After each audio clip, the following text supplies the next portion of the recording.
friends, I am back for the episode 5 Penguin Breakdown. But Jasmine, the episode's been out for 4 days. What do you mean you're just dropping the episode 5 review? Hush up! I've been busy, you know this. I just came back from New York Comic Con, as you can tell from the last few videos I've been posting. And honestly, you're gonna be getting a lot of videos from me today. Penguin drops today. I still need to do my Smile review. There was a Lego Marvel thing that dropped that I have to do a breakdown on. There's so much content from New York Comic Con that you're gonna find on my own page, not on Geeks. But there's just so much content. I finally got to watch the episode last night on the flight home. I thought that New York Comic Con was gonna have better internet, but I just never found a time where I could sit and not watch a 2-second buffered video. I even went to, what is that, Central Park. I went to Central Park because I thought, you know, out of the buildings, out of the city, that my 5G would be able to get this, but I'm telling you, the climax of this episode, every few moments I would try to watch this episode and it would be like the Penguin, come on, we gotta do, and it would just, I couldn't do it, guys. So the only time I found to watch this episode was when I was flying back from New York on this 6-hour flight. I was huddled down in my little seat, you know, at 3 a.m. in the morning trying to watch this, but it's in here now.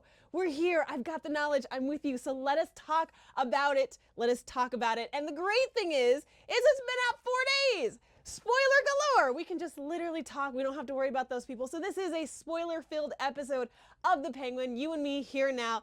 Let's chat. So we have been coming off of this epic Sophia episode. This has been the episode. Honestly, if there's ever going to be an episode that is quintessentially for me, it was that last episode, episode 4, Sophia. We got to see all of the motivation, and hell hath no fury like a woman scorned. Let me tell you, it was so beautiful and so raw.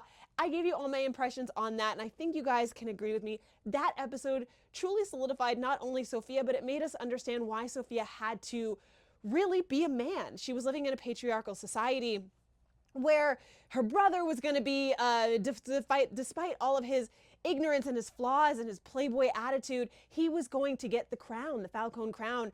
We saw, as we discovered, that that her mother was killed by Alberto Falcone. We're seeing all of these building blocks placed on why Sophia is the way that she is now. We saw in Arkham that she had to murderize one of her friends, you know, essentially a friend, as far as a friend could be. But you know, we're seeing Magpie. We're seeing all of these building blocks to how we build monsters. You know, we've got Oswald Cobblepot.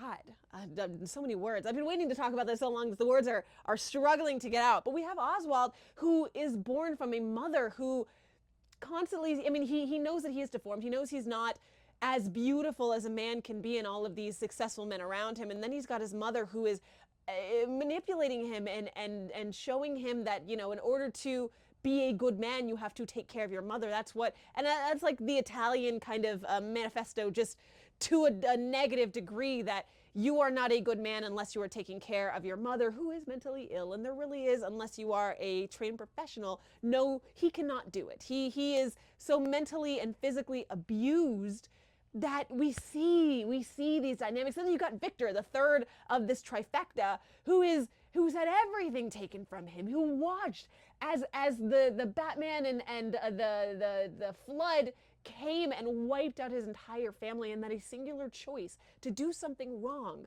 led him to survive. That ignoring his parents and going to hang out with who his parents deemed as a bad influence was the correct choice in that moment to save his life. And now, here we are at the end of the episode. We see that, this is still episode 4, we see at the end of episode 4 that the Penguin is having this heart-to-heart with Sophia that, yes, I would do it again. I would absolutely do everything I did again because I was able to become more than who I was. And but at this moment, here and now, I will do everything possible to make sure that I prove to you what a good person I am. And here we go. We got the Maronis coming in. We got oh my God, we've got the Maronis coming in. Mrs. Maroni literally comes, and we've got a standoff. We've got guns. We've got them tied down, and Victor comes in and hits him with the car. And now, when the Penguin has a moment to prove to Sophia that he is in it, he drives away. And that's where we start this episode, with Victor and the Penguin knowing that they are cooked. And I feel like if any episode, this is the episode where finally all the chess pieces, like we've done all of our moves and now we're looking at the chess pieces to set up the final battle to take the queen. And everyone, all the sides are ready to play. Sophia murderizes her entire family. She wipes her board so that now the Gianni's, now her mother's blood is the only thing that's, the Falcones are gone. The legacy of the Falcone is done, and now we are in a new era of mob bosses. We see that Sophia and the Maronis are now going to join forces. We're going to join hands, and we're building a new legacy, and the legacy is we're going to stop the Penguin, and we are going to own Gotham ourselves. And what I love about that little scene with her former underboss, or the underboss of the Falcones and Sophia, when they're all at the dinner table and she's got the money, she's throwing the money on the table. What I really loved about that episode is we're really seeing that Sophia ain't taking no from no man.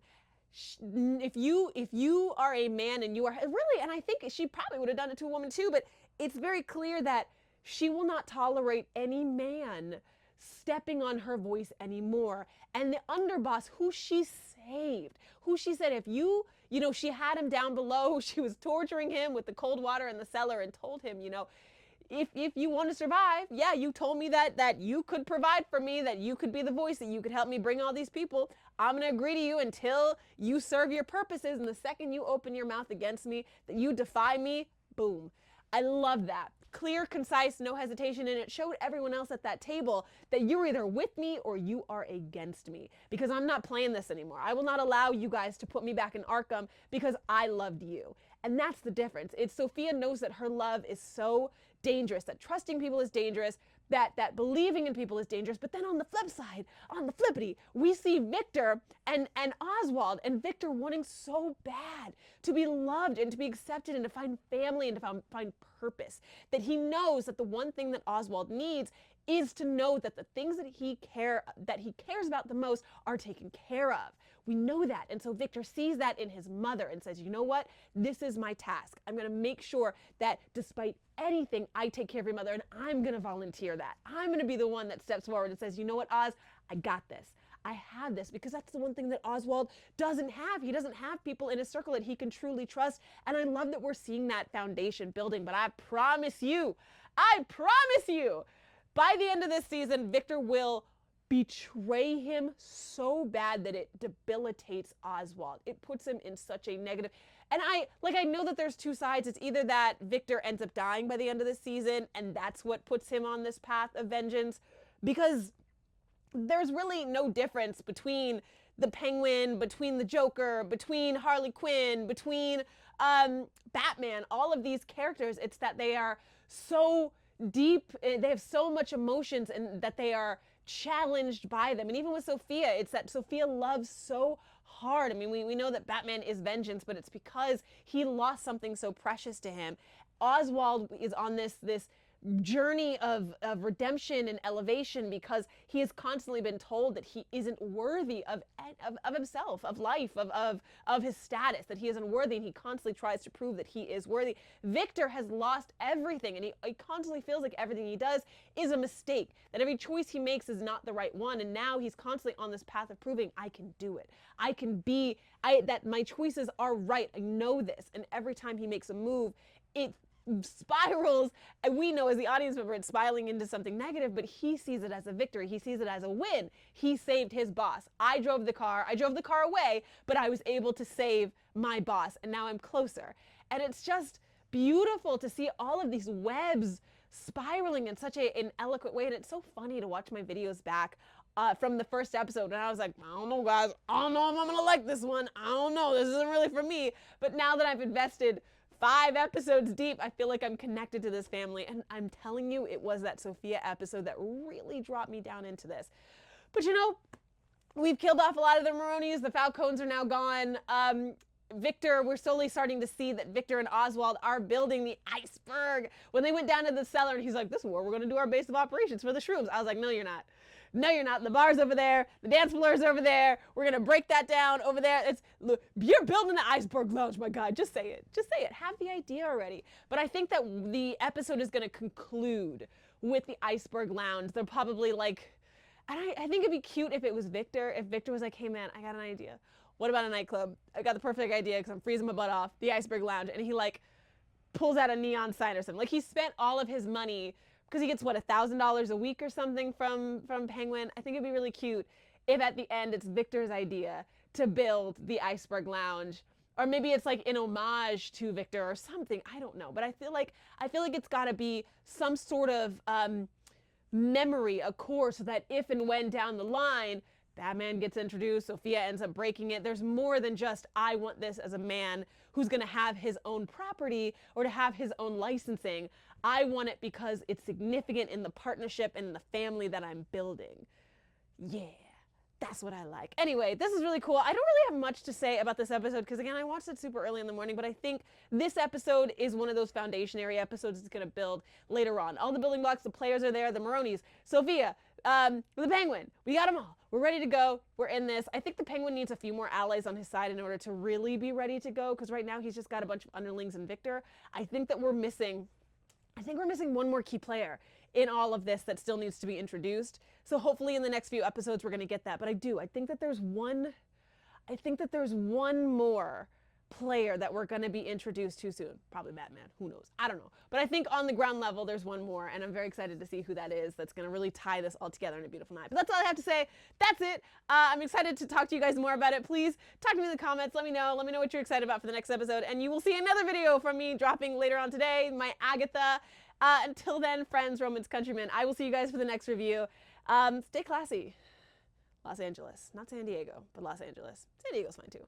I'll talk to you guys soon. Bye.